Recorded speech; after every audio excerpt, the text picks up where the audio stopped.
في 5 ديسمبر عام 1945 أقلعت 5 طائرات عسكرية من فلوريدا، كان على متنها 14 رجل. المهمة كانت تدريبية والرجعة كانت مفروض تكون بعد كم ساعة، لكن بعد فترة وصلت رسالة غريبة من قائد السرب. قال: ما أدري وين حنا. حاولوا يساعدونه من القاعدة، لكن الطيارين نفسهم ما كانوا متأكدين من موقعهم. وبعدها بدأ الوقود ينفد، ثم اختفت الطائرات ال5 بدون حطام وبدون ناجين. والأغرب إنه طائرة إنقاذ راحت تدور عليهم واختفت هي الثانية. هذه مو أسطورة، هذه قصة حقيقية، وهي واحدة من أشهر الحوادث المرتبطة بمثلث برمودا. هلا والله، وحياكم الله في سوالف الليل. هنا كل قصة وراها سر، وكل حادثة تخلينا نسأل وش اللي صار فعلا.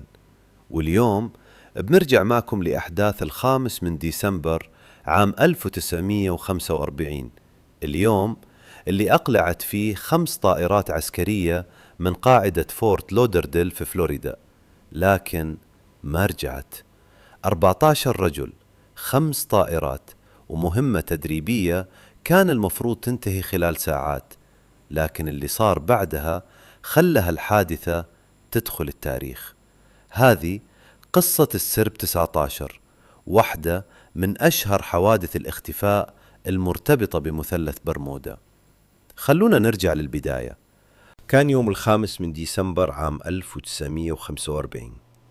الحرب العالمية الثانية كانت انتهت قبل شهور قليلة، وفي قاعدة فورت لودرديل الجوية في ولاية فلوريدا كان 14 عسكري يستعدون لمهمة تدريبية. 5 طائرات من نوع TBM أفينجر، طائرات عسكرية استخدمتها البحرية الأمريكية خلال الحرب. المهمة ما كانت عملية قتالية، كان المطلوب من الطيارين يتدربون على الملاحة فوق البحر وينفذون بعض التمارين، وبعدها يرجعون للقاعدة. قائد الرحلة كان الملازم تشارلز تايلور، وكان عنده خبرة سابقة في الطيران والعمليات العسكرية. في حوالي الساعة 2:10 بعد الظهر أقلعت الطائرات ال5 وطلعت فوق المحيط الأطلسي. كل شيء كان طبيعي، ما كان في أي سبب يخلي أحد يتوقع إنه هالرحلة بتكون مختلفة عن أي رحلة تدريب ثانية. لكن بعد فترة بدأت أول علامة إنه في مشكلة. قائد الرحلة بيشك في موقعهم، وهنا بدأت القصة الحقيقية. في البداية كانت الاتصالات بين الطائرات والقاعدة طبيعية، لكن بعد فترة بدأ صوت القلق يظهر في الاتصالات. قائد الرحلة تشارلز تايلر ما كان متأكد من موقعهم، كان يحاول يحدد اتجاههم لكن ما قدر يتأكد وينهم بالضبط. القاعدة حاولت تساعده، طلبوا منه يعتمد على الاتجاهات والمعلومات المتوفرة عنده، لكن المشكلة كانت أكبر. هم كانوا فوق البحر، ما في مدن، ما في طرق، ولا في معالم واضحة يقدرون يعتمدون عليها، مجرد محيط مفتوح من كل الجهات. وبدأت المشكلة تنتقل بين الطيارين، كل واحد كان يحاول يعرف وين الاتجاه الصحيح، لكن قائد الرحلة ما كان مقتنع إنهم في المكان اللي القاعدة تتوقعه. وفي الوقت نفسه كانت الدقائق تمر والوقود ينقص، وهذا كان أخطر شيء ممكن يصير لمجموعة طائرات بايعة فوق البحر، لأنك إذا ما تعرف وين أنت فحتى قرار الرجوع ممكن يكون في الاتجاه الخطأ. وبدأت الاتصالات تكشف إنه الوضع صار أكثر تعقيداً.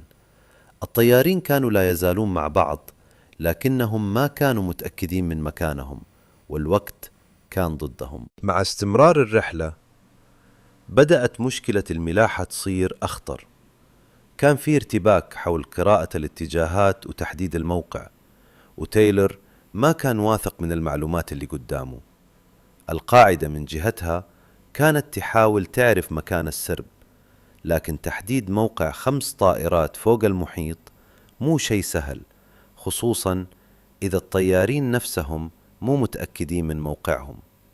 وهنا صار كل قرار مهم. إذا اتجهوا ناحية معينة لازم يكونون واثقين إنها بتقربهم من فلوريدا، لكن إذا كانوا مخطئين في تقدير موقعهم ممكن يكون الاتجاه اللي اختاروه يبعدهم أكثر، والأسوأ إنه الوقت كان يمر بسرعة. الشمس بدأت تنزل والوقود كان يقل، وكل دقيقة تأخير كانت تقلل فرص عودتهم.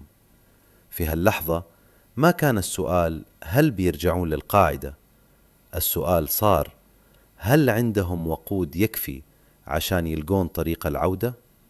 والإجابة كانت تزداد سوءا مع كل دقيقة. بدأ المساء يقترب والطائرات الخمس لا تزال فوق البحر، ما فيه أرض تحتهم ولا مدينة قريبة ولا مكان واضح يقدرون يهبطون فيه. القاعدة استمرت تحاول التواصل معهم وتعطيهم توجيهات تساعدهم يرجعون، لكن أي توجيه كان يحتاج معلومة أساسية وهي معرفة موقعهم، وهذه كانت المشكلة اللي ما قدروا يحلونها. الطيارين كانوا يحاولون يتفقون على الاتجاه، لكن كان في اختلاف حول المكان اللي هم فيه والاتجاه اللي لازم يمشون فيه. ومع مرور الوقت صار الوقود هو العدو الحقيقي. إذا استمروا في الطيران الوقود بينفد، وإذا اختاروا اتجاه غلط ممكن يبعدون أكثر عن أي فرصة للنجاة. وفي القاعدة بدأ القلق يتحول إلى حالة طوارئ. كان واضح إنه السرب يواجه مشكلة حقيقية، لكن ما حد كان يتوقع وش بيصير بعد ساعات، لأنه آخر شيء كانت القاعدة تنتظره هو خبر إنه الطائرات ما راح ترجع. حل المساء والسرب ما رجع، الاتصالات أصبحت أضعف وبعدها انقطع التواصل. 5 طائرات و14 رجل اختفوا فوق المحيط. في البداية كان في أمل إنهم هبطوا في البحر أو إنهم تمكنوا من الوصول لمكان آخر، لكن ما كان في أي دليل. البحر كان واسع ومكانهم غير معروف بشكل مؤكد. بدأت البحرية الأمريكية عملية بحث. طائرات وسفن تحركت للمنطقة، كانوا يدورون على أي شيء، حطام، قارب نجاة، إشارة، أي أثر ممكن يدلهم على مكان السرب، لكن ما ظهر شيء واضح. ومع مرور الوقت بدأت عملية البحث تكبر، وكان واضح إنه الموضوع ما عاد مجرد تأخر في العودة. السرب 19 كان مفقودا، 14 رجل و5 طائرات وما حد يعرف وينهم. لكن البحرية ما كانت مستعدة توقف البحث، ولهذا أرسلت طائرة إنقاذ إلى المنطقة، وكان على متنها 13 رجل، وما كان أحد يعرف أنه البحث عن السرب رح يتحول إلى حادثة اختفاء ثانية. كانت طائرة الإنقاذ من نوع BBM مارينر، طائرة مخصصة للبحث والإنقاذ فوق البحر. أقلعت وهي تحمل 13 شخص، وكانت مهمتها واضحة: العثور على السرب 19. الطائرة اتجهت إلى منطقة البحث وبدأت مهمتها، لكن بعد فترة انقطع الاتصال معها وما رجعت إلى قاعدتها، وبدأت البحرية تبحث عنها هي الثانية. الحين صار عندهم حادثتين: السرب 19 و5 طائرات اختفت، وطائرة الإنقاذ و13 رجل اختفوا معها. صار مجموع المفقودين في الحادثتين 27 رجل، 27 شخص اختفوا في سلسلة أحداث وقعت في نفس المنطقة. وهنا بدأت القصة تأخذ منحى مختلف، لأن السؤال ما عاد وين السرب، صار السؤال وش اللي صار لطائرة الإنقاذ نفسها. ومع انتشار الخبر بدأت الشائعات والنظريات تظهر، وبعد سنوات صار اسم السرب 19 مرتبطا بشكل دائم بمثلث برمودا. بدأت عملية بحث واسعة، طائرات وسفن فتشت مساحات كبيرة من المحيط، كانوا يدورون على أي دليل، لكن ما لقوا حطام مؤكد يحدد مكان السرب، ولا لقوا ناجين، ولا موقع واضح يقدرون يقولون عنه هنا انتهت الرحلة. بالنسبة لعائلات الرجال كانت المأساة أكبر، لأنهم ما حصلوا على جواب واضح، ما عرفوا وين اختفى أبنائهم ولا وش صار لهم. ومع مرور الأيام تراجعت فرص العثور عليهم أحياء، وبقيت القضية بدون حل نهائي. لكن السنوات اللي بعدها غيرت طريقة الناس في النظر للحادثة، لأن قصة السرب 19 بدأت تدخل في كتب ومقالات تتكلم عن منطقة غامضة في المحيط الأطلسي، منطقة اشتهرت باسم مثلث برمودا. ومن هنا بدأت الأسطورة تكبر. لكن السؤال الحقيقي، هل كان في شيء غامض فعلا، ولا كانت القصة نتيجة سلسلة من الأخطاء والظروف الصعبة؟ مع مرور السنين صار اسم السرب 19 مرتبط بمثلث برمودا، وبدأت تظهر نظريات كثيرة تحاول تفسر اللي صار. بعض الناس قالوا إنه المنطقة فيها ظواهر غريبة، وبعضهم تكلم عن مشاكل مغناطيسية، وغيرهم قالوا إنه الطائرات اختفت بطريقة ما لها تفسير طبيعي. لكن هنا لازم نفرق بين الحقيقة والأسطورة. اختفاء السرب حقيقة، اختفاء طائرة الإنقاذ حقيقة، أما وجود قوة خارقة أو ظاهرة غير طبيعية فما عندنا دليل علمي يثبتها. التفسيرات الأكثر واقعية تتكلم عن مشاكل الملاحة وسوء تقدير الموقع والظروف الجوية والوقود اللي كان ينفد فوق البحر. خطأ بسيط في تحديد الاتجاه ممكن يتحول إلى كارثة، خصوصاً إذا كنت بعيد عن اليابسة وما عندك وسيلة واضحة تعرف فيها موقعك. ومع ذلك يبقى شيء محير. رغم عمليات البحث الكبيرة ما تم العثور على حطام مؤكد للسرب يحدد مصيره، وهذا بالضبط هو اللي خلى القصة تستمر إلى اليوم. بعد الحادث تم التحقيق في اللي صار، وكانت فيه احتمالات متعددة، من أبرزها إنه السرب ضل طريقه، وإنه الطيارين كانوا يعتقدون إنهم في موقع مختلف عن موقعهم الحقيقي. وهذا النوع من الخطأ فوق البحر ممكن يكون قاتل، لأنك إذا أخطأت في تحديد موقعك ممكن تختار الاتجاه الخطأ، وبعدها تحاول تصحح الخطأ باتجاه آخر، ومع كل تغيير يقل الوقود، ومع قلة الوقود تقل الخيارات.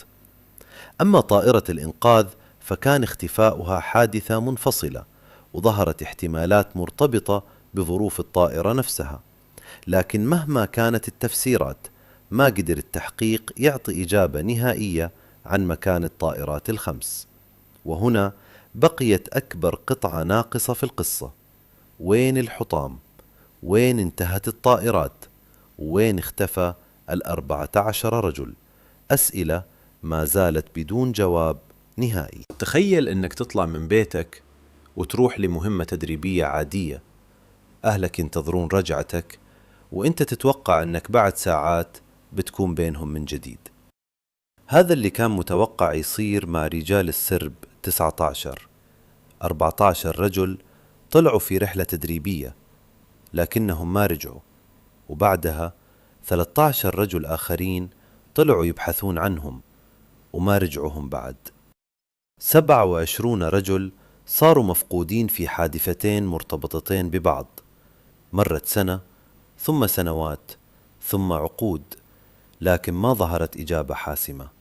ولهذا كل ما رجعت قصة مثلث برمودا للواجهة رجعت معها قصة السرب 19.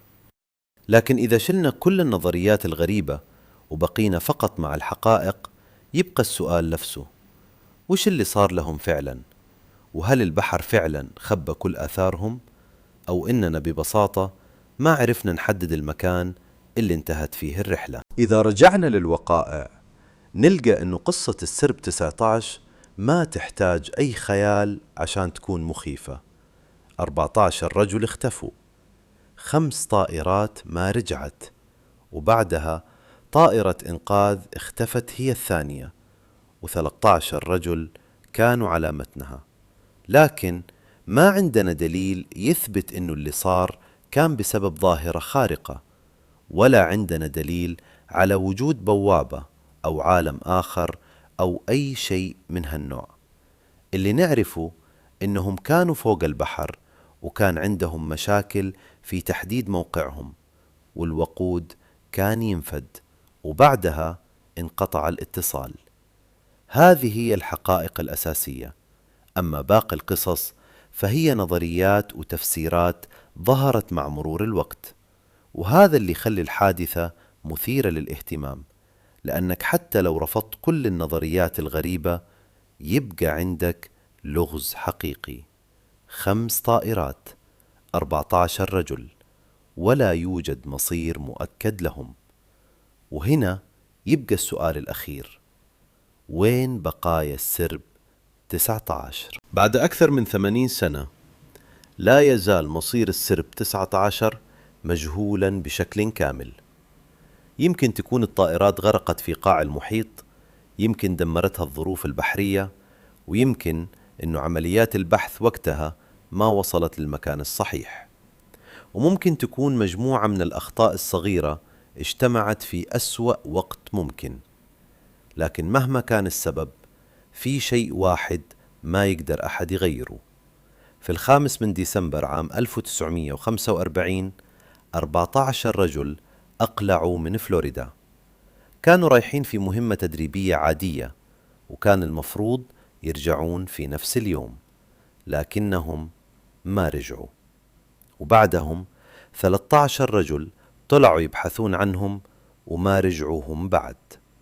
27 رجل صاروا جزء من واحدة من أشهر حوادث الاختفاء في تاريخ الطيران العسكري. يمكن ما كان في شبح ولا قوة خارقة ولا بوابة لعالم ثاني، يمكن كانت أخطاء بشرية وظروف صعبة وبحر واسع جدا. لكن الشيء المرعب فعلا إنك مهما رجعت للتفاصيل ومهما حاولت تفسر اللي صار، يبقى السؤال موجود: وين راح السرب 19؟ ويمكن البحر هو الوحيد اللي يعرف الجواب. كانت هذه قصة السرب 19، القصة الحقيقية اللي خلت اسم مثلث برمودا مرتبط بالغموض لعقود. إذا عجبتكم السالفة لا تنسون تشتركون في سوالف الليل وتفعلون التنبيهات، لأن عندنا سوالف ثانية أغرب وأعمق، وكلها تبدأ بسؤال واحد: وش اللي صار فعلا؟ تصبحون على خير، ونلتقي في سالفة جديدة.